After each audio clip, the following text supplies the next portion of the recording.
kind of a weird thing happened in TNA at about the 2009 mark. You know, you're the world champ.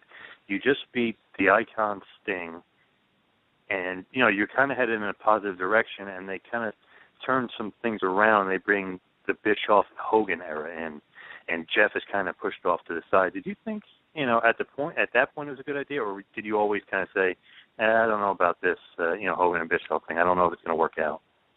Well, I first of all, I just tried to stay positive. I mean, pretty much anything Hulk Hogan touched, at least at the beginning, turned to gold. So that's what I put in my brain that was going to happen when I was at TNA. And, you know, it didn't, obviously, because he brought the guys over here. I don't think that he knew the roster that was in front of him, which was the problem.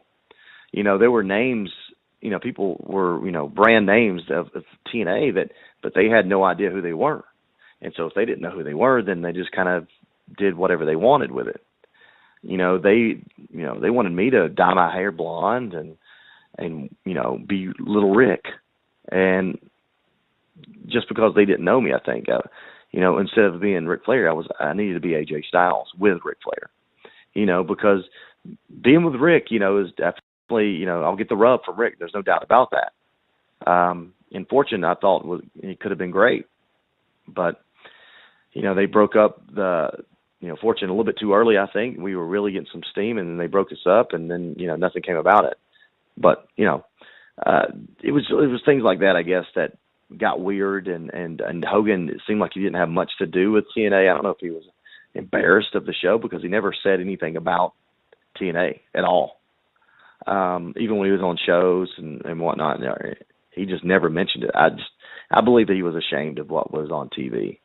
I believe if TNA were doing a lot better, he'd been a lot more gung ho about saying a lot more about it. But he didn't say a word, and it bothered me, you know. But you know, thinking back, I understand it now.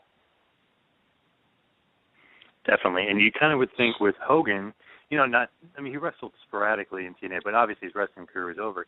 You kind of think he would be more of like an ambassador, if you will, for TNA at that point. Yeah, exactly. I thought that's what he was brung in for, to do exactly that, promote TNA on anything and everything that he was on, but he did quite the opposite. Very, very strange. And the weird part about that is, I mean, he did get one huge, you know, gigantic rating, but right before that, when you guys had the Main Event Mafia versus the Frontline, it was kind of the originals versus the Main Event Mafia, you guys were getting huge ratings, and the numbers were up and up and up, and you versus Sting was a highly successful feud, and they kind of went away from that. And, you know, what was your thoughts on, you know, the Main Event Mafia and them kind of going away from you and Sting, which was, you know, like the money storyline? You know, I can't remember exactly what I was thinking at that moment, but it seems like so many times that once something was getting hot, they'd shut it down. And I never knew why they would do something like that. You know, and the Main Event Mafia during that time, you're right, the ratings were high. I just don't. I think they got to the point where they feel like they should be getting better ratings. They should be getting Raw kind of ratings.